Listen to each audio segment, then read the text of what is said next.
Today we're going to talk about Hunter Biden's laptop. No, we're not. We'll let God sort that out at the end. We're going to talk today about patience. Patience. Now, this is going to be the theme. Patience is bitter, but its fruits are sweet. Patience is bitter, but its fruits are sweet. So, let's just take the first part of this parable about the weeds growing in the field where the wheat is also planted. And this is what we call metaphor. Remember we studied metaphor when we were in the third grade? It's something, make a comparison. So what do we have here? The metaphor is, of course, the wheat being the children of God, the field being the kingdom of God that's in preparation for the harvest. And then some weeds get mixed in with the wheat. You ever plant something in your backyard and all of a sudden you say, I planted this tomato plant, and then all of a sudden you go look out there and the weeds are growing bigger than tomato plant, right? They grow like crazy weeds. Well, anyway, the weeds are like bad people. And then slaves say to the master, why don't we just go pull up all of those weeds, because they're making a mess out of your beautiful field over here with all those beautiful stalks of grain growing.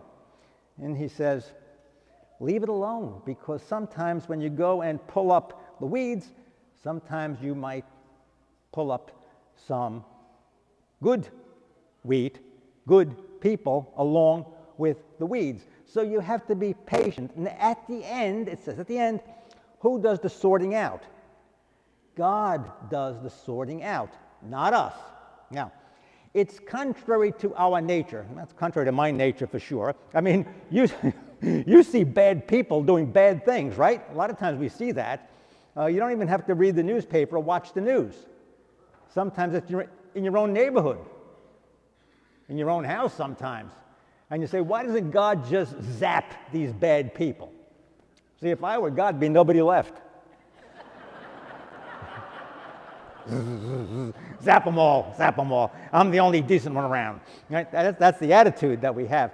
But God says, we have to be patient. God is patient. Why? He wants everybody, and he wants to give everybody a shot at getting into his kingdom. So God, and he's the one that sorts things out. Now, let me give you some examples of patience, how important it is, because a lot of us, as I said, we're kind of short on this virtue, and patience is one of the virtues. As a matter of fact, St. Paul says, love is kind, love is patient. So it's way up there, and it has its root in love. Love, charity is the highest law, and it's the greatest of the virtues. Prudence and all those other ones, they follow. Patience, all follow from love. All right. Once upon a time, I was a little boy. It was in 1852. I remember it well. And my father, he brought me home a fire truck. Some of you might remember these things, like a little fire truck, and there was a little white piece of plastic in the fire truck. And they had these wheels that used to run by friction. This was prior to electricity, all right? And you had to push the fire truck, or the car, could have been a car too, on the floor. And that way you'd build up friction, and it would wind up a spring inside of the fire truck. And then you'd let the fire truck go, and the fire truck went, across the room. And if you were lucky, you hit your little brother with the fire truck. All right. My father gave it to me, and I couldn't do it. I tried. I guess I was about 5 years old, but I guess I didn't have the strength at the time or the feel for how do you get the friction built up in those wheels so that it would go. And I remember at one point, he was so patient, trying to show me how to do it. I picked up the fire truck, and I threw it. And like when you're a kid, when you're mad about something, you just start crying and go to bed. That was the best part of it all. Just start crying and you go to bed. And then you cry yourself to sleep, right? So I got up, I guess about an hour or so later, and there was my father waiting for me. Now, if he were a different kind of a person, he might have said to me, "You're a bad boy, and now you can't have the fire truck." But instead, he said, "Look, I fixed it." He glued little man back into the fire truck. And he said, "Come on, we'll try it again." And he stayed with me again and again and again. And finally, I got it. Finally, I got it. I was able to get the truck to build up the spring and get the truck to move on its own. And I've thought about that so many times. You know, sometimes we lack patience. We lack patience with ourselves, especially. And if it were not for my father, the patience that he had because he loved me, well, it would have simply been frustration and anger that I had. But instead, he taught me what love and patience were all about. And I had that fire truck for many, many years on a little ledge he put in my room to put my trophies. Now, I wish I had it today. It was always a reminder of how important patience is and what a great teacher patience is. My father taught me what patience means, to try it over and over and over again, and to be able to guide somebody else to learn something, to do something that is right. I think my mother gave the fire truck away to my cousin Nunzio when he was a little boy. So Nunzio has it, all right? All right. Okay, so patience. My father taught me patience. Second thing about patience, and this is an experience that all of us have, most of us, 99 and 44, 100% of us have. We get angry with other people. Most of us get angry when the snowbirds come down and clog up our roads, right? We get mad. And you know, I've been hearing confessions for a long time, and then people tell me, "Father, it's terrible, getting worse and worse down here. These snowbirds they don't know what they're doing. They're going slow, they're going fast, they're passing stop signs." And I find myself using naughty words. And sometimes they tell me they make naughty gestures. Like this. All right, you know. Now, what's that from? It's from a lack of patience. A lack of patience. And as I said, patience stems from love. We've got to ask ourselves, do we really love the snowbirds? We better. Our economy depends on it. Okay, be honest with you. As a matter of fact, we depend on them here at St. Agnes too. So we love snowbirds. But we find ourselves, you know, in a rage, and people call this, you know, they have road rage. And because of what happens, can be traffic accidents, and sometimes there are. Somebody's trying to pass somebody. Somebody's trying to beat somebody, you know, for a parking space. Whatever the case may be, there's a rage, and then there's almost a hatred of the other person who we might not even know. We may have never seen them ever in our whole lives. But what we do know is sometimes how we behave, the things that we say, the actions that we perform, all of a sudden, if somebody catches it, it could end up in a big, big fight. Sometimes you hear about these cases where somebody takes out a gun and shoots somebody because of road rage. So you see, if you don't have patience, it can be devastating. Devastating to you personally, the way you behave, the sins you commit by disdaining somebody who's not going fast enough or cut you off, whatever the case may be. And it could be detrimental to another person. Accidents.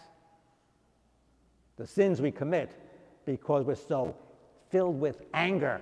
And we have to look at ourselves and say, you know, what's the root of that? And it's a lack of love. Love is patient. I'll tell you another one. A lot of you married folks can relate to this one. Old Father O has been hearing confessions for a long time. All right, 47 years. There ain't nothing I ain't heard, okay? If you have something unique, please see me after Mass, all right?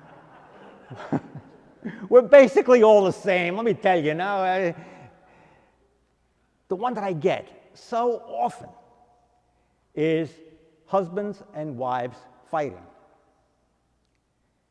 I have no patience with my husband. I have no patience with my wife. And then what happens when they lose patience? What's the next step? I said something, and now she's not talking to me. I rolled my eyes, and I'm now sleeping on the couch. You see what it does? Impatience. It causes a problem even in the household, a look, a sharp word.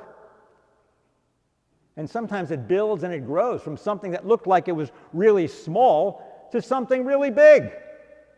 I've heard some of these cases where they have ended up in divorce simply because somebody said something, technical term, snotty. That's a technical term, okay? And you see the danger and what that causes. Or the fight that ensues and the children overhear it, and the language that's used. Because somebody said something snotty. Somebody rolled their eyes. Somebody gave somebody else the silent treatment. No patience. Where does patience come from? It comes from love. If you love, you are patient. Love is patient.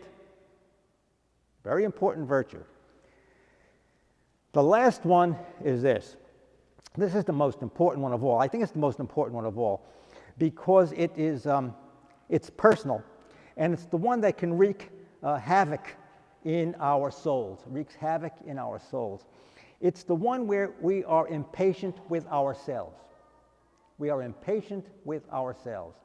We look at ourselves, and this happens especially with people who maybe are getting older, and they look at their lives and they say, gee, I have been a sinful person. I've committed many sins. I've committed some serious sins.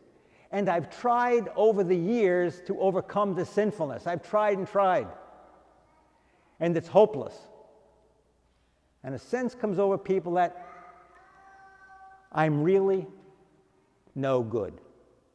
God could not possibly love me the way I am. I've done the same stupid things over and over and over again, and there's no way out. That's of the devil. The devil. You know, when we commit a sin, the devil makes it, like, hey, no big deal. And then all of a sudden, after the sin is committed, you know what the devil says? There's no way out. It's unforgivable. That's what the devil does. And he does that to us and gives us this tremendous sense of the loss of our soul and the inability for us to get to heaven. With God, as you see here in the gospel today, human beings are ready to zap other people. We're oftentimes ready to zap ourselves. God says, basta, basta. He's Italian. It means wait, okay? You didn't know God was Italian. He's Italian. Yeah. Wait. And it's not until the last minute, when God separates the wheat from the grain. And he's the one that does it. Let me give you a couple of examples how that happens. And then you could put yourself into this picture because the gospel is a whole story about God's patience with us. You know the story of St. Peter, don't you? Okay, St. Peter is there at the trial of Jesus before Herod and Pilate. And somebody says to Peter, you're from Brooklyn, aren't you? How do you know? It's the way you talk. No, I'm not from Brooklyn. They ask him again, hey, you're with this man, aren't you? You sound just like him. I don't know the man. 3 times. And in the gospel it says, and then Jesus finally looked at him, looked him straight in the eye. Now, if it were me, maybe I would have looked him straight in the eye and had the beams come right out of my eye and zap him. Peter, you don't know me, you're dead. It was a look of love.